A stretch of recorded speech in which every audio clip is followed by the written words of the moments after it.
acclamer pour les Seigneurs. On peut pousser les cris des gens.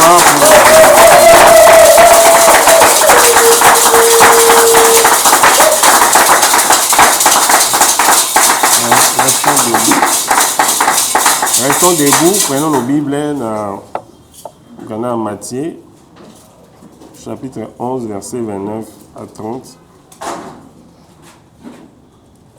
Vous allez trouver, peut nous lire ça. Après, on temps Ruth, chapitre 1, verset 16. Chapitre 11, verset 29 à 30. 29 à 30. Prenez mon joug sur vous et recevez mes instructions, car je suis doux et humble de cœur. Et vous trouverez du repos pour vos âmes, car mon joug est doux et mon fardeau léger. On va prendre Ruth. Ancien Testament. Ruth. 1, 16. 16. Ok.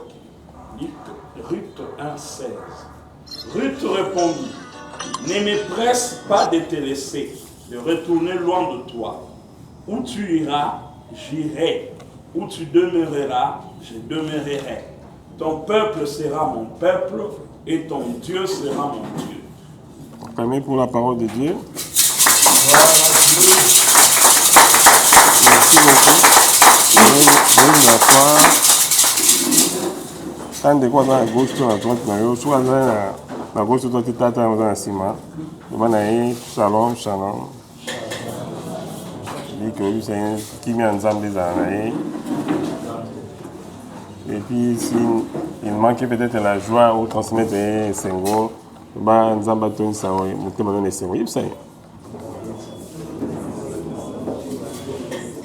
il y en a qui n'ont pas parlé. Acclamez pour le Seigneur.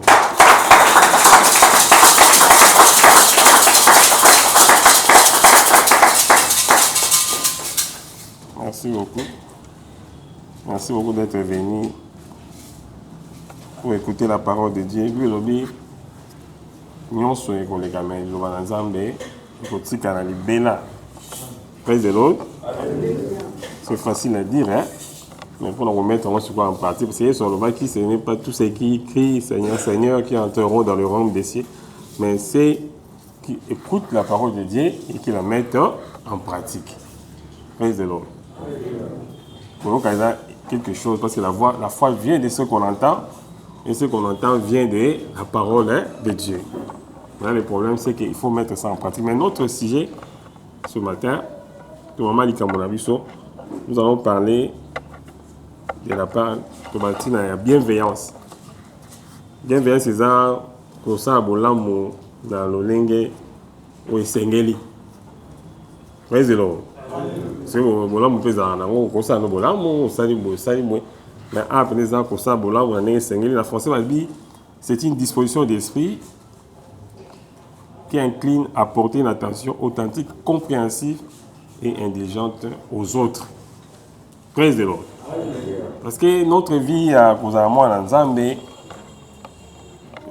ils en a ba bilo wa benga ba fondement tu vois ba biloko place bokundi bana biso evandeli biloko wana soki tozosalela yango te to tozoaplike yango te eza kokoa ntango batongaka ndako komona owela nano te kotonga ndako okosomba batole okosomba baplafond okosomba base te na otongi ndako te okosomba base te tala mipiko base te okoki kotyala ndako ovandisa wana oyo te na otonga ndako non. Praise the Lord. Si tu veux construire une maison, il faut que tu puisses chercher d'abord à demander à celui qui a yebi continuer batonga ndako. Praise the Lord. Ni les ingénieurs, architecte, mais ça va plan. Parce que l'architecte n'est pas dans un maître d'ouvrage. Ça les plan bon ici. Après les autres ingénieurs bâtiments, ça y cotation, il y a des niveaux de compte à la carte et puis je vais mettre des terrains. Biso architecte na biso c'est le Saint-Esprit. Praise the Lord. Parce que le moto mon côté a roya pa nzambe sur nzambe a bengi été. Oh, batumi ba yebaraté parce que quand nous parlons de la bienveillance c'est parmi les fruits oyo mon santo après ça gabiso. Praise the Lord. C'est parmi talent autour il faut exercer parce que ceux qui toza disciple à Yesu et c'est tout tambour Yesu parce qu'un disciple c'est celui qui fait comme son maître. Surtout tout ça ban en Nzambe surtout tambour ko Nzambe té c'est qu'il faut changer comme mususu mais biso to benga ban Nzambe faut to ba lengi na to choisir les kamba bienveillance parce que autant la main bon Nzambe mobimba on to benga ni mo Christo et vandi oboko nango eza Nzambe yimoko ou ya sala qui pour la biso c'est la bienveillance parce que la bienveillance c'est zali babi ils ont attention particulière et compréhensive authentique qu'on apporte envers les autres. Même le biso to zali bat o to benga maki to bianga maki te to pona maki pété. To zali nous étions comme des peuples errants to ne ko tambola mutamuto azo lokandela na ye akende boye azonga boye. Mais balobi Nzambe yemoko a sepela ki alingaki que pour abenda biso to ye pa inaye parce que quand Nzambe zali ki muto zali ki obunga nzela abi Nzambe azoki kanda na ye ateki on likolo mwa na ye. Praise the Lord. Dieu lui-même s'est choisi de nous aimer avant que nous puissions l'aimer. Donc attention le nom to ye ko sambela oui to Nzambe monde na zo ko sambela mais quelque part avant pour s'en avoir au Sambé, c'est le Saint-Esprit qui nous donne l'esprit de la bonne volonté. Praise the Lord. Donc la bienveillance ici, ça nous pousse à comprendre même le but que Nzambe a benga biso avant même bisonner Jérémie a dit avant que tu ne sois formé dans le ventre de ta mère, je te connaissais, je t'avais établi. Praise the Lord. Ça veut dire qu'avant même que nous puissions venir sur la terre, avant même que l'homme soit sur la terre, Dieu avait déjà, comme la Bible dit, dans l'Apocalypse, Jésus est l'agneau que Dieu a immolé avant la fondation du monde. Donc déjà la bienveillance, l'amour de Dieu, une attention particulière, compréhensive, authentique qui a Bolingo Nzambe. Peut-être que rapport à Bolingo Nzambe, c'est pour moi que non, Nzamba Mokele, Nzamba Beta Bato, Nzamba Salabo, a bloqué au thème. Mais si on voit seulement cette prédisposition, il y a un jour Dieu lui-même viendra s'offrir pour Nabiso. C'est une prédisposition. C'est bien dit ici. Parce que les autres corroborent dans verset que Jésus est l'agneau que Dieu a immolé depuis la fondation du monde. Donc l'amour de Dieu est venu nous chercher, chacun de nous, les deux années.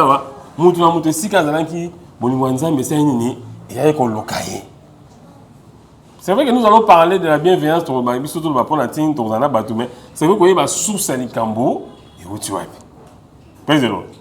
Pourquoi nous sommes appelés à vivre dans la fraternité, de vivre dans l'harmonie avec les autres, de vivre dans l'esprit de Sunga Batumusu, de San Sabatumusu, au moment où Awa est bien. Mais dans le temps où Awa, Boya, avant verset Oyo, c'est dans la 29, dans la 30, au moment de la 28, il y a venez à moi, vous tous qui êtes fatigués et chargés, et je vous donnerai du repos. Quelque part, fatigue les années. Alléluia. Ma charge de payer les années. Parce que tu as un mouki, tu as un mouki, si quand tu as un mouki, tu as un mouki, tu as un mouki, tu as un mouki, tu as un mouki, tu as un mouki, tu as un mouki, au foot à transport, au niveau de Bamoué, au foot au Samoué, au Samoué, surtout ceux qui ont domaine à Cotonga, ils sont Cotonga et l'Oignon, c'est l'Oignon finit à rater. Praise the Lord. Tout on a et l'Oignon sont. Donc les hommes qui les et nous voyons gratis vous voyez exact. Mais nous avons reçu de la part de Dieu ngolu et utaki likolo oui l'équipe ngolu nyonso nous avons appris si nous sommes en et heureusement que Dieu nous a donné ça gratuitement. Mais si Dieu nous avait fait payer ça. Praise the Lord. Il y a un moment qui est digne d'ouvrir les livres de vie et d'en rompre les sons. Livre de vie avec un rabiso nyonso mutu moko te hôtel manga moko te mutu azante onga na za chef de famille azante. Tout le monde était lié. Il y a l'agneau qui était dans le trône. L'agneau, c'est l'expérimentation, bien l'expression de la bienveillance de Dieu. Amen. Donc Jésus est l'expression de la bienveillance de Dieu. Amen. Et Dieu s'est donné lui-même. Sur la croix, un Dieu s'est donné. Amen. Jésus a pris notre place. Alors pourquoi ne pas aimer ce Dieu? Pourquoi ne pas acclamer pour ces dieux? Pourquoi ne pas pousser les cris des gens pour ces dieux?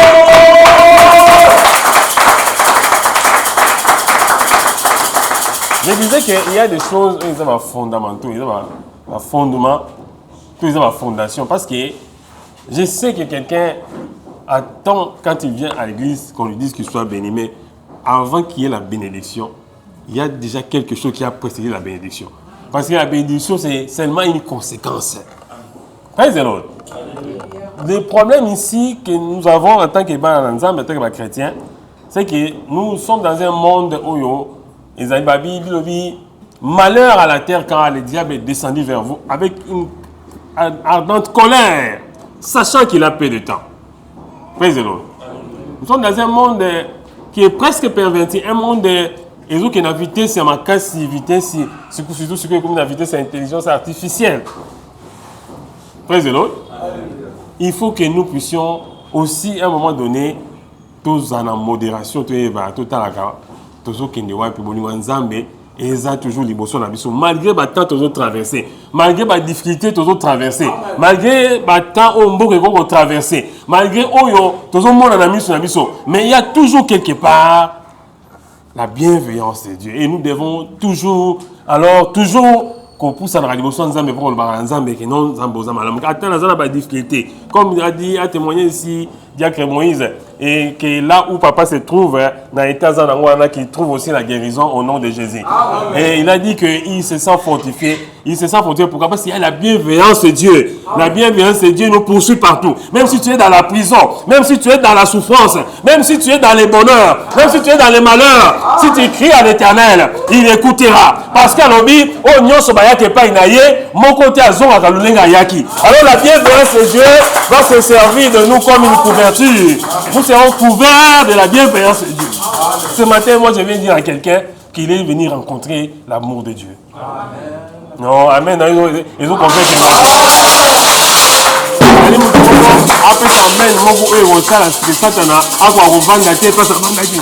amen. Bien.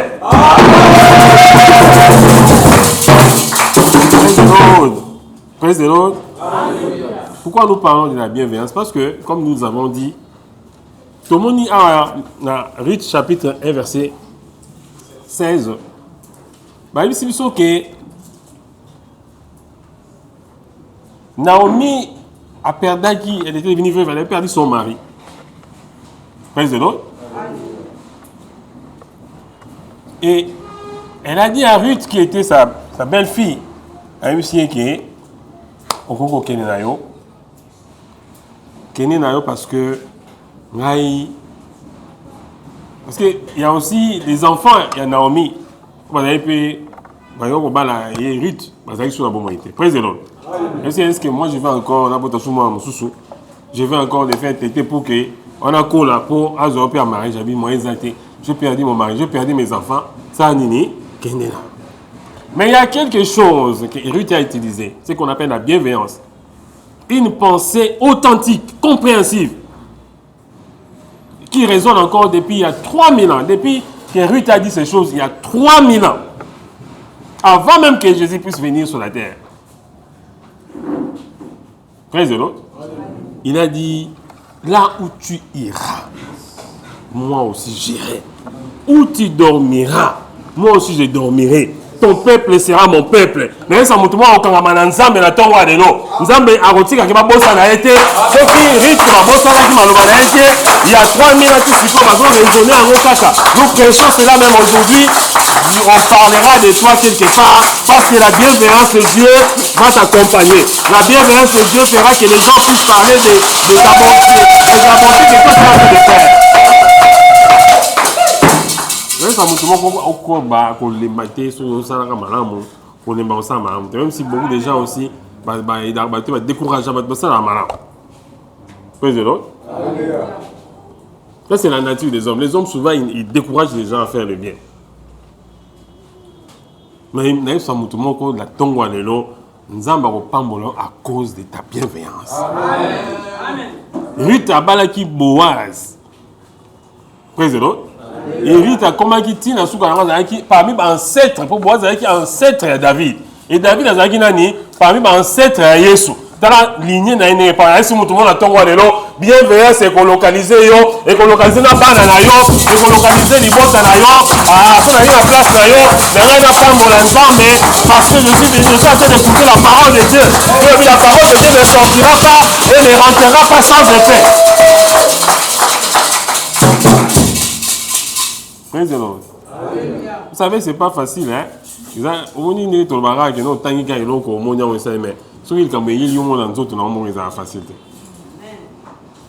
Praise the Lord. Pourquoi on dit ça muto à perdre maman mon cher mais si on perd maman cher dans la famille jour on perd au monde là que ça passe. Donc il y a des choses que les enfants de Dieu na été au plus attitude de quand mis sur quand mis dans mon neti comme sozo bagé non maté zo quand bien été tourné. Praise the Lord. Dans l'attitude là bien parce que n'a pas dans ça sacrifice n'a préparé matin n'a pas dans thème non non pour c'est pour mon quand même. Praise the Lord.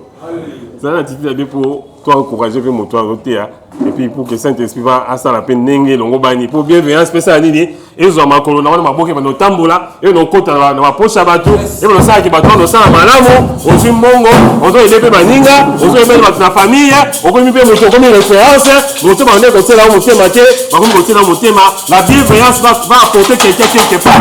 Il y a quelqu'un ce matin la bienveillance de Dieu va t'accompagner. La bienveillance na mona lozo ni maote kamba kotika yote somo sangami na nzambe et kozo sala malamu na mokili oyo. David a dit, j'étais jeune, j'ai vieilli. Je n'ai jamais vu un juste abandonné, ni sa postérité mondiale n'est pas. Quand on parle du juste, le juste, c'est quelqu'un qui a la bienveillance. Normalement, tu dois comprendre, mais quand on a la bienveillance, c'est l'accès inné. Ils ont disposé au sein de la main.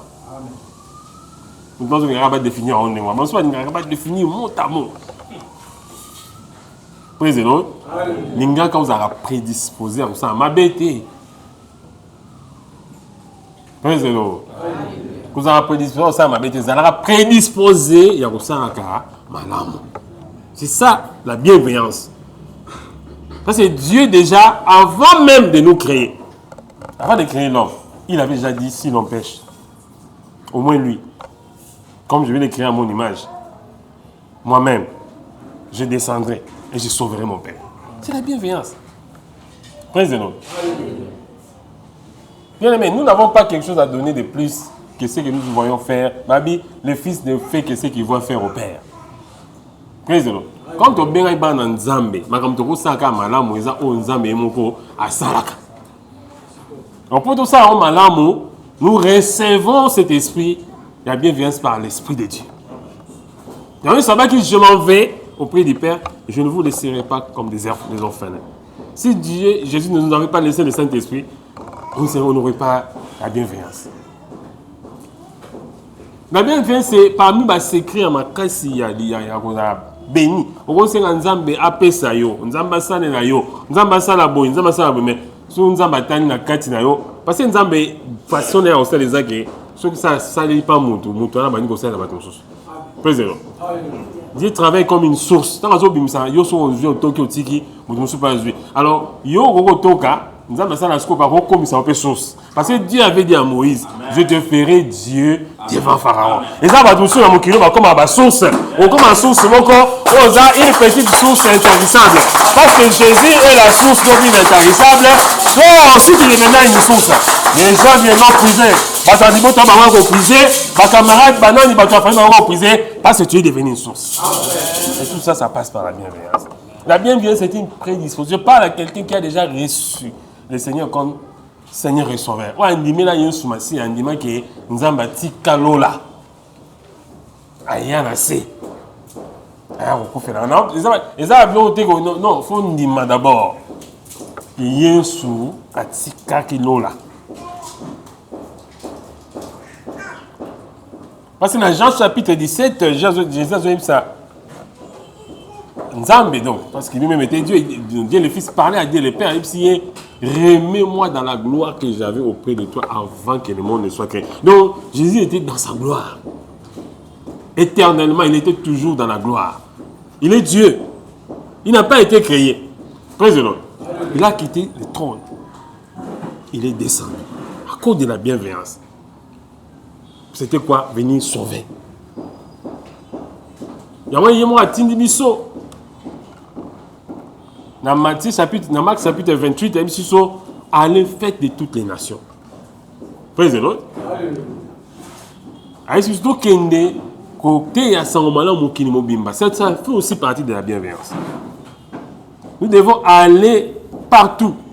Comme nous avons été sauvés par lui, et lui aussi nous a demandé d'aller sauver les autres. Comment nous allons sauver les autres? Toujours en utilisant ce salut-là que nous avons réussi.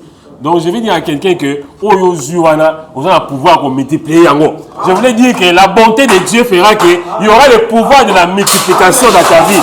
Si tu reçois quelque chose, tu es capable de le multiplier. Alors si tu as ton walelo, bola monza bansa ila wana, ezaka bola muna ngo côté. Ezaka bola babata pembe na yo, ezaka bola babwaze na yo, ezaka bola malibota na yo, ezaka bola ya quartier na yo, ya famille na yo, ya ville na yo, ya mboka na yo. Alors on a beaucoup, ensemble bolamo, ba combien de livres beaucoup, parce que ça la bolamo. On a some to secret, on a battu ba ça ma social, à œuvre sociale. Parce qu'on a qu'il n'a dit. Moi soit tu as libéré ma l'équipe député. Même si je ne parle pas de la politique. Mais on m'interdit pas aussi de parler de la politique. Praise the Lord. Je ne suis pas interdit de parler. Donc on a battu sur mon aïe à ça ba na habité. So on dit que tu as fait tant qu'il va tout, à ça qu'il a mais au moins je n'ai simbi. A étudié qu'il y a une quartier là, tu as des difficultés.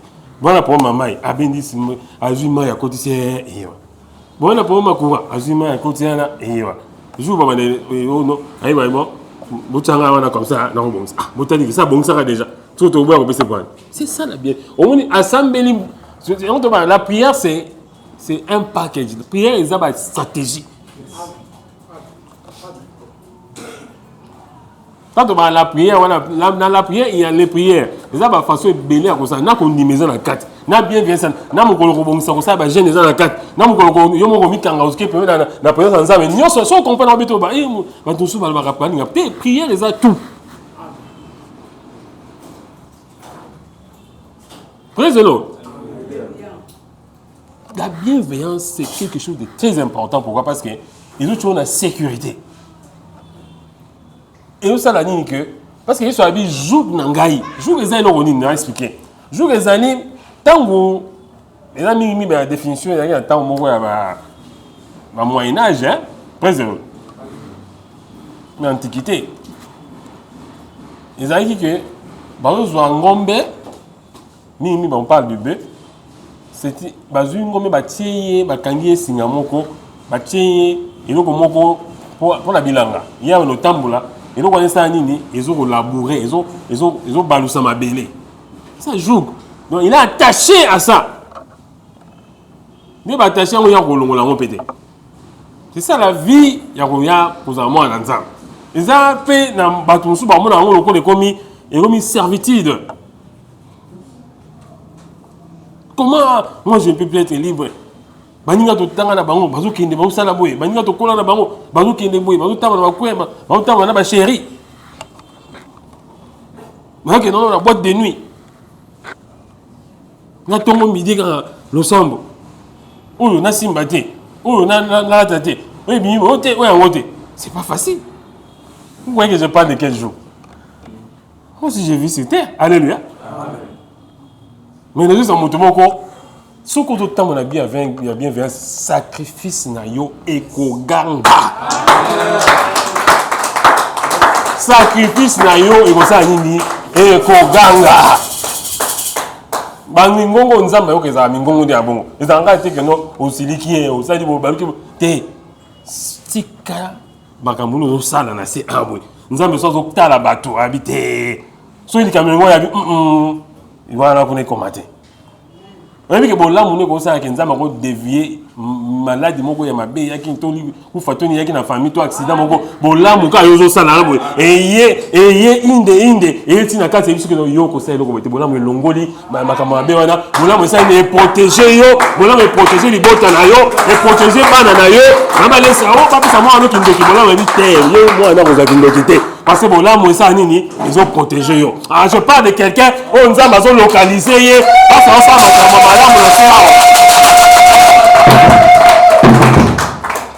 ça Très énorme. Quand on parle de la Bible, ça touche pratiquement toutes les couches. C'est pas facile. Oui, nous sommes dans un monde bon. On a un peu moins libre, on a qui est en avant. On peut permettre. Si vous avez un ensemble, vous avez un droit de non. Président. Ça, c'était un raccordement frauduleux. On n'a pas mal à nous. En même temps, vous avez un peu repos à dire. Bitumana Satana, ils ont libéré. Président. Vous arrêtez que mon této, n'a pas d'ensemble maintenant, car ils ont été. Attention, on va porter Fungwami. Vous tous au monde, on mata. So mati keba, du colonne, vertige.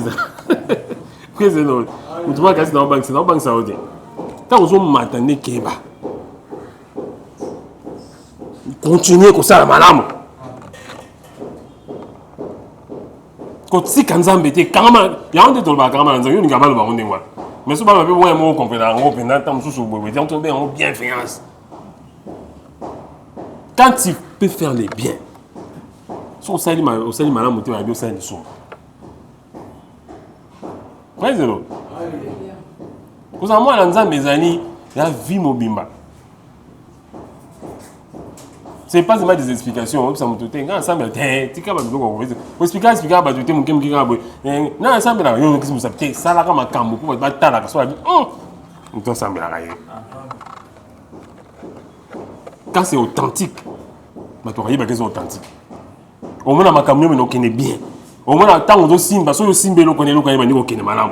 So on sait les locaux mo boy, bah tu comme c'est locaux non parce que nous avons quelque part. C'est-à-dire Jésus grandissait, l'enfant Jésus grandissez en sagesse et en intelligence devant Dieu et devant les hommes. Il faut vous appeler le témoin. On ne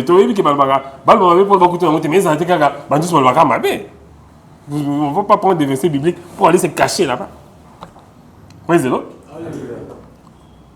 Il y a des gens qui sont dit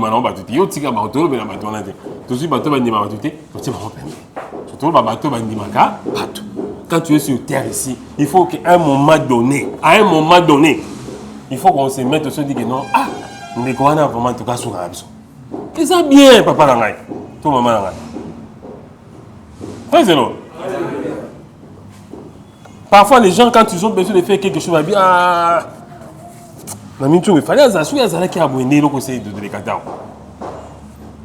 il faut marquer les points. Et quand vous faites le bien ici sur terre, tant que vous avez malamu awa na se awe na lola kuna nzamba osa nini azotondisa kitunga na yango mbona ye moment donné ovandi no ka boye makambo ezofunga mayango moko bato kama meneni muto azozwa nini muto azokeli boso nini makambo ba no kende nini commerce ezo simba nini ngana simba te papa ko sitona ka mutu te ye azabul alonaki na losambo azobuka pe parce que soko loni okobuka il y a un principe fondamental que Dieu a mis sur terre abi tant que le ciel et la terre vont rester la loi de la semaille et vous les gardez.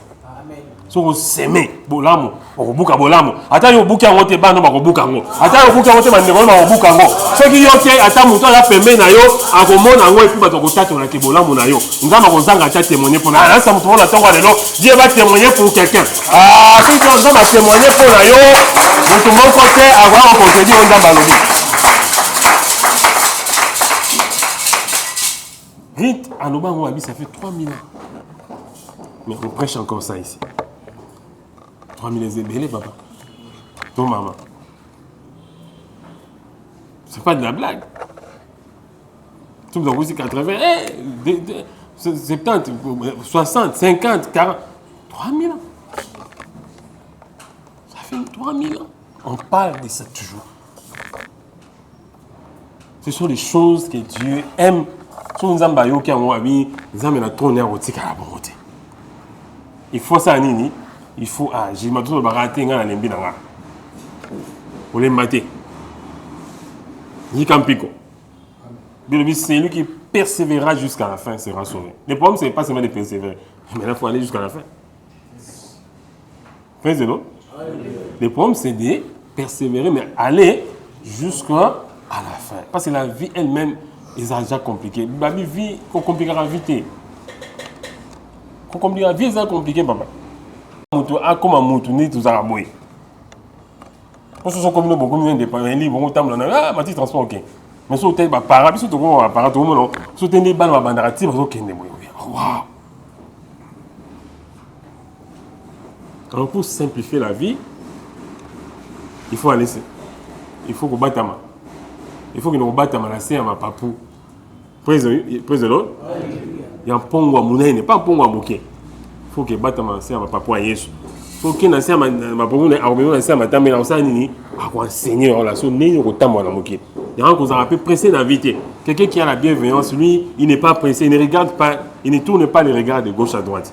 Il est toujours cap vers l'objectif. Autant qu'il y a aussi un ensemble. Ce bolam, bien aimé, quand il y a qui sont coûtés dans bolam, pour l'examen. Bolam, vous avez encore l'année si on coûtait na passe mon corps en or, na poto gardien à zaté. On a un mouvement comme on a noté. Amen. Si on voit ça na bolam, na émission, ils ont avantage aux gens parce que on ont marqué but.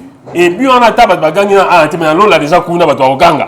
Et tabat oganga kuna ba supporter ouais c'est bon ça nini ba koganga pe kaka. Na mona te équipe nationale ils ont beta et beta bale et tiebi bato oganga te.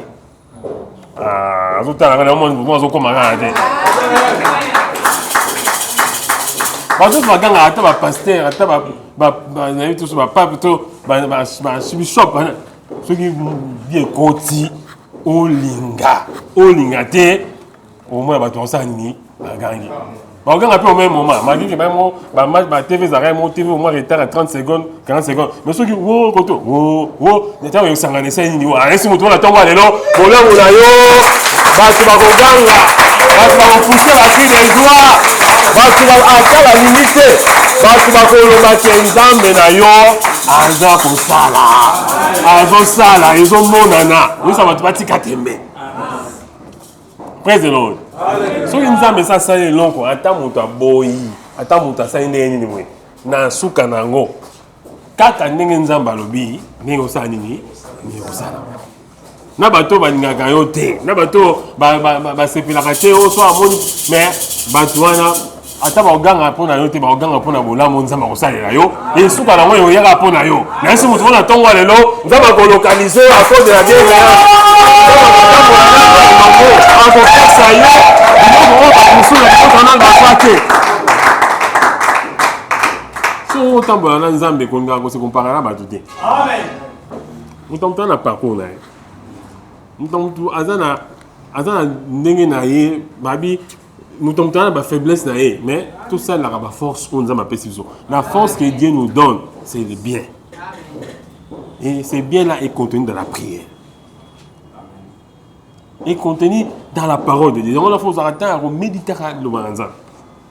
Devant des problèmes, devant des circonstances, devant des situations difficiles. Je vous avais enseigné ici le dimanche passé pour dire que le diable, tout le monde a dit, diable, ça Bamba est bon, ça non, mais il est aussi sage, il est aussi intelligent. Il faut faire attention.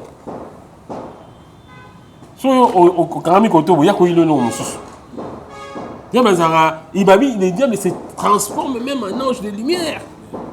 Il se transforme en ange de lumière. Donc, nous avons la possibilité de bien. Mais il faut avoir l'esprit de discernement. Et pour que nous puissions discerner les choses, lorsque nous sommes prédisposés à faire les biens.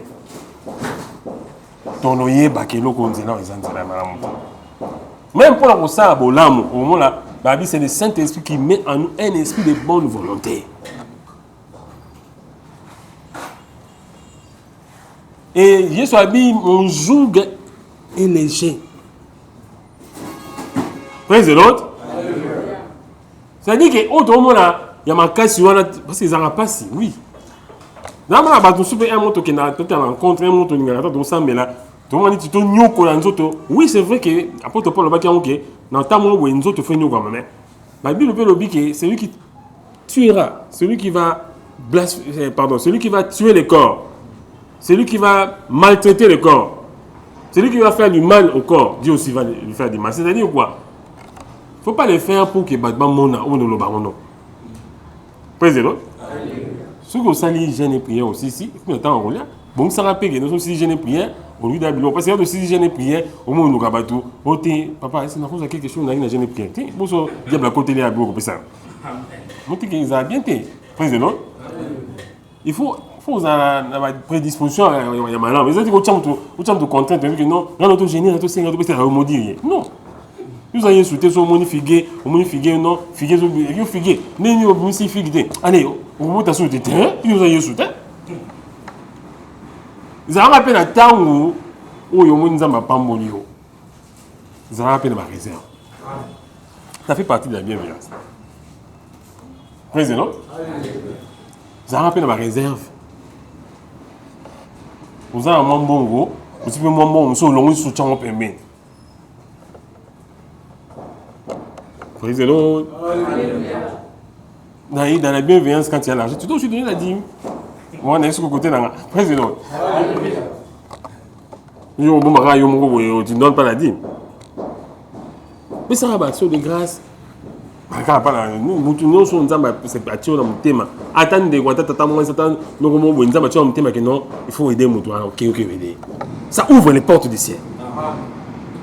C'est ça, les vrais adorateurs, que les pères recherchent. Adorer Dieu en vérité, en esprit, ça a été bien adorant. Là, ils ont un moment où tu as un mais ça, un moment où, parce que nous sommes de vrais adorateurs. Nous devons faire l'expression de la bienveillance sur la vie. Vous êtes les sels de la terre, les chrétiens. Mais si les sels ne donnent plus la saveur, ça ne sert à rien. Praise the Lord. Vous pouvez dire pour la bataille, on a compris ici, maintenant, au monde qui. Les enseignants pour agir. Agissez. Même s'il ne te reste que le peu que tu as là. La femme veuve qui était devant Élie m'a dit Azaï ne nous ressuscité. La tsunamite. Il y a aussi joie farine, joie oui, l'ambang à la lien. Bon, mais le bail quand même, Ramso rôle quand même, le bail bien n'est pas bien, mais le quand même, non l'ambara au lien, comme ça biso so le si biso to kufi la biso. Avec la sagesse. Praise the Lord. Il fallait que les serviteurs de puissent aussi écouter. Quand on a dit que on peut essayer de voir ima. Ah, en tout cas bateau bazanga mawa, parce que vous n'avez pas ça moyen mais on a apprécié le on a juste. Oh, papa quand la singa kio. So bien on était comme des faux finga ba. Praise the Lord. Alléluia. Nous aussi on va dire, bah enfant, yé vous tunza mais ça va le thé, papa, mutasuki azane. Praise the Lord.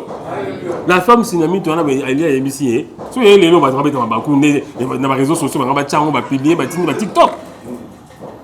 Heureusement le m'a inventé. Imaginez-vous la temps le public, le talent tipo mutema mabe, mutema kanta. Moi ils ont mutala belaye farine nga muketsikela na ngwana na huile moye. Wa ba to tcha ba nino ba commenter na live. Vous avez qu'à dire praise the Lord. Azanga mawe ba comment. Ah bien on sait que manga vengo dans somme. Ni fois ba tengo comme na soukata. Ni bien vient c'est ngo zanga. Et là ici lamba. Vous pouvez ça ni. Oh, abi yene lamba na lia. Oh, dans un autre côté la bienveillance de cette femme là. Il fallait quand même qu'on s'exprime à l'objet que bon, tu reçois dans l'amba, et tu regardes bien où sont dans l'ambi, il y a comme ça, ils aussi ton koufi. Regarde l'eau, président. Et lui, tu as pas en monter. Pour ça, c'est attention, les locaux, bon, moi, c'est un gaz à béniter. Parfois, il faut que ça attention à l'homme soutien. Quand tu veux faire quelque chose, pour ça attention à ma communion soutien. Praise the Lord. À ça, attention, à qui donc il fallait, il s'est enfui éperdument. Habitant ou à l'embellir à l'air, si. Allez, on peut nier son moi, dans l'enfant, ce matin, on se dit, pas dans la impolité. Moi, l'impolité, on a beau, avant que moi, Mathilde, qu'on a mis ça, qu'on a beau, moi, on doit y aller, eh ben, tout qui a dit, que tout soit mina, ou maman. Praise the Lord. Moi, je suis dit, eh, papa, quand tu as dit, je suis koko, koko malamu ya bosa na bakoko na été. Il y a des choses que tu éviter. Moi, dans le bani. Président. Mais soit tu as tout, tout retourné. Babi, aller pendant l'union, soit quand on lit ça, l'union, soit. T'as tout vraiment. Pas ça, maman. Président. Quand on sait la nzambe, il faut savoir la mutema mobimba. Quand on pense là, on pense on la mutema mobimba. L'habitant il y a 6 comme là. L'important n'est pas de savoir ce qu'il faut faire, mais plutôt ce qu'il faudrait falloir faire. Tant que si il y a peut-être 5 peu maïs, bien quand même, mais les maïs. Si vous tous avez dans une maïs, non maïs sous. Ok, n'est qu'à attendre qu'on a été. Président, si vous savez bon là, vous savez là, puis bon là. Le problème c'est maintenant que Dieu va commencer à agir. Parce que oh ça qui nous a se souvenir il y a un verset, j'aime ça beaucoup. Et l'Éternel se souvint de Noé. Et la cité que nous avons bossé avec Noé. Na prédisposition dans qui na wana. Paratika na Noé en état wana. L'habitant, vous les mettez 48 Sili. Amen. Amen. Et l'Éternel se souvint de Noé. Président. Amen. Ni na mona penzambe, a se souvenir na mutu mona tonga. Amen. Nabi, Zamba kitaki mai wana. Pendant le temps que ça avait pris, ti arche qui n'a pas échoué dans mont Ararat. Qui était dans la montagne mobile. Pour les Karamikuna. Président, nous avons aussi la mouton bolam na tonga lelo à cause ya ba oyo semaki à cause ya bolam mosalaki nous avons se souvenir na yo et puis obima awa on va nous ba souvenir à malamu et on va ya kota na mitwa batu mosala bolam quand Dieu se souvient de quelqu'un nous avons azwaka mitema batu ba fungula ngo ati bonne volonté. Tout le monde a dit que non, faut changer kaka. Abengi aussi que non. Yo kaka ni mtu kusala musala wana. Oh, na mwana mtu moko, pas tout le monde fungami. Zela mwana malebe fungami pour na ye.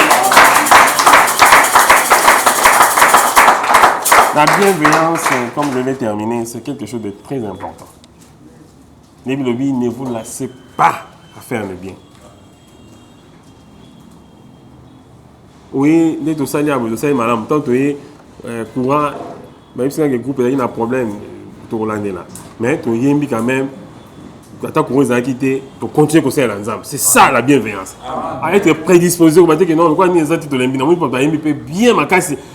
C'est ça. Avoir une prédisposition authentique. Amen. Amen. Pour nous pour l'intérêt, parce que le jour intérêt ils arrêté et comme un interro. Président. Pour nous pour l'intérêt. Peut-être c'est quelqu'un qui te fait du bien, mais n'aime pas les biens. Aime la personne. Parce que le jour où il n'y aura pas les biens, tu vas continuer à aimer la personne. Amen. Mais si tu aimes les biens et que tu n'aimes pas la personne, les jours où il n'y aura pas les biens, l'amour part avec les biens. Ouais, c'est moi saisir le roi. Si on dit que tu as quand tu as ça au bolam, qu'on lingaka bolam monté. La vie que linga monté au boy en rose tété mais ko kangama la monté.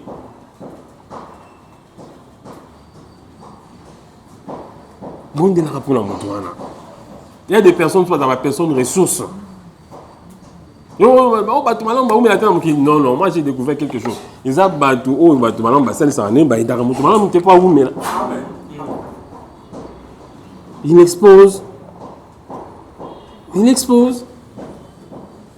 Sous un problème qui n'est pas naïf. C'est une façon de l'exposer. C'est pas la bienveillance. Aux yeux après si ok on va non ah mais après ça il n'y a qu'un pas après ça non c'est pas bien. Manque de bienveillance. On peut témoigner quand les gens veulent dire ah mais toi on a faux honte à faute. Oui, c'est l'autre. Ah là, c'est bien. Pourquoi on te est tu vas dans la belle tu vas on et ça peut bien te voir parce que au banque ça va tout se passer avec madame. Il y a des banques ça côté. Oh, nous t'as sur numéro côté vraiment.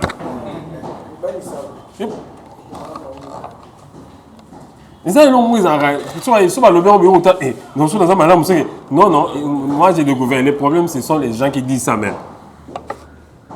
Oui bateau ba qui concept wana donc bateau oyo basala mambo lamu ba on ne basala ke muto sa malama ou menate et ce n'est plus pas pour lui il n'aime pas il l'aime seulement c'est bien praise the Lord il expose oh Dieu nous appelle à la bienveillance ce qu'on a bavé que non sur cette bienveillance ils ont bien été wapi. Praise the Lord. Il faut que les gens, même dans les pays, pour la ça même quand la politique, il faut bienveillance. En fait, dans la politique, vous venez remplir tes poches, tout ça aussi, ok, tout le monde peut nous remonter. Il faut qu'il y ait l'impact. Banzela, ils ont ça là. Tout le monde il faut qu'il y ait un parlement, on lobby pour la batte. Ils ont plaidé pour la paix. Ok, place au salibou. C'est ça la bienveillance. Parce qu'on prêche tout le monde. Président. Parce que ça, nous sommes l'État. Ça, nous sommes dans le Sénégal. On y va dans ton Sénégal, on aussi comme ok, qui est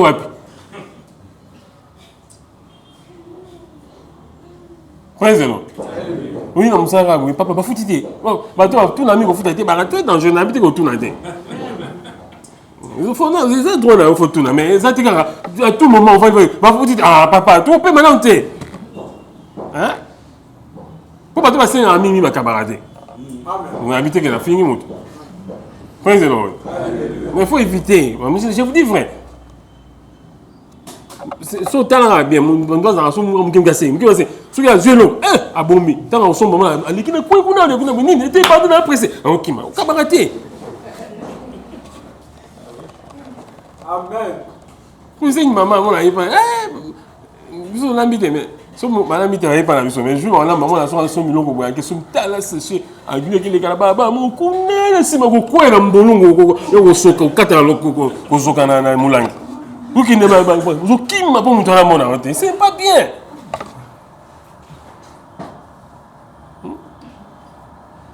Soit un bon, à son ingouba, à son ingouba, mouké, vous avez été un bon. Non, mais c'est pas normal. Tu vas y battre la main. Tu vas y battre pour l'année. Intention nous allons. Praise the Lord. Nous avons un secret. Nous avons la moto individuellement. Nous avons le banzam. Sur mon ils ont ma pratique. Attends, mon tour, mon gazard à moyen. Na mukomo bo so ni nzambe afunga mutema nae zwaka tayi mo bo ataka ilo mwa mukemo so bine na tindo crédit ata ça il était et ko marqué amen même zaka mukemo ki rien ça na bipe ata ini ni to benga te WhatsApp za na mo benete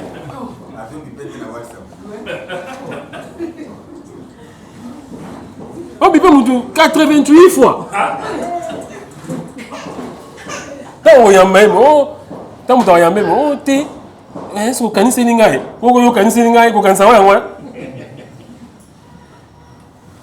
quand on parle de la bienveillance, on doit dire ces choses. Mes frères et sœurs, il faut changer. Amen. Attends, là, en église, ils sont ça bon au bon matin.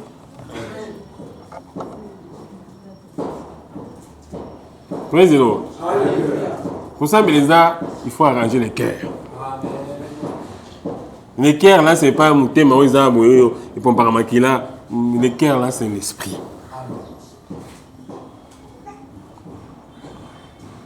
Pour la ça, malam, il faut d'abord vous avoir la disposition malam.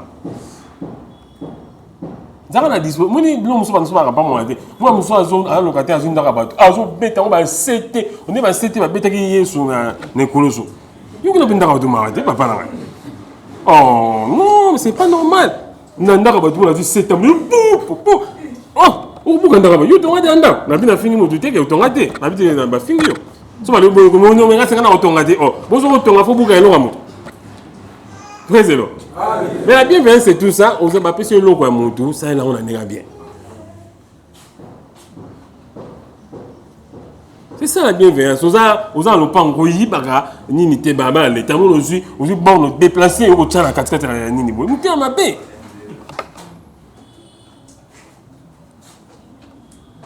Président. Toi t'es à Badinyo. Amen. Dans l'oba. Dans Sakola. Dans Panza. Président. Mais côté il y a moi parce que les autres m'ont trotté à ce moment. Praise the Lord. Salaka manamu. Ah, on a sait. Isa ozo lona. Tant ozo lona.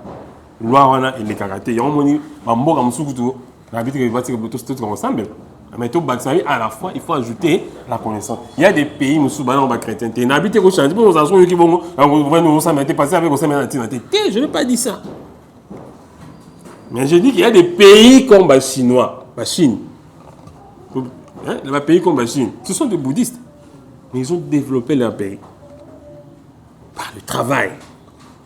Par l'agriculture. Praise the Lord. Il faut qu'on s'en quelque chose. Même à Moussa, on se comprend dans Moussa, on s'en a non. Moussa, les Aragas, il faut pas engager quelque part. Non. Si vous appelez à moi quelque chose, on peut monter nos rangs. On va à Mouké. Parce que Moutazang est là, on est dans la boyazate. Faut que tu sois quelque chose. Si on pose à Moussa, avec le travail que tu fais là, tu peux encore avoir quelque chose où ils ont tourné quelque part. Et il faut permettre au Péguénon, on est dans la paix bateau. Les autres qui sont là, on est dans la bateau. On est sur le Seigneur, on ça va 5 500. Mais 6 000. Souvent, on est dans 8 000 francs. Tu vas dans le bon, mais non, il te faut l'important. Tu peux aussi, tu as aussi des membres des familles aux Amandego. À un moment donné, si tu as un peu d'argent, on peut quand même baninga.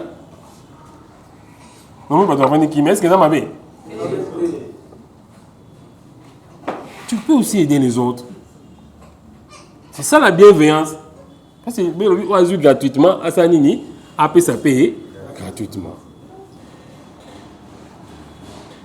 Tout pour l'église, on est pour l'offrande. Président. Nous avons l'église, tu offres un témoin aussi en sous, on a bien transporter. Bon, oui, l'église, il faut que tu faire tout sur le transport. Manque de bienveillance.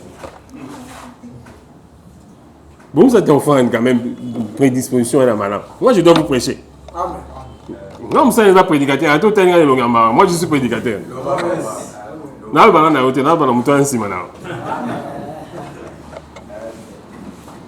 Praise the Lord.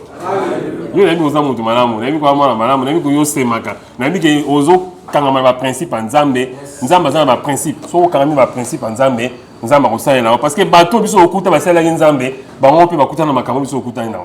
Par contre, nous avons dit que nous avons dit que nous avons dit que nous avons dit que il faut quelque part n'habiter pas comme on a Bible parce que Bible va comment va comment mais il y a une continuité il faut pas comme quelque part la Bible attend à l'élo tout le monde va autant comme quelque part à cause de la bienveillance à cause des gens cœurs prédisposés à faire le bien Boutwana Nzambe a comme ça il comme na comme na non ba tu va tanga kapeo atana domaine mo songolo ba que non c'est puis ça la peut musano bien très zéro sala musano bien ninge sengeli sala kamalamu nzamba kozanga tikopambola yo yango ne nzamba bongisa na tonga lelo comme le manaye otango na misala opambani adisu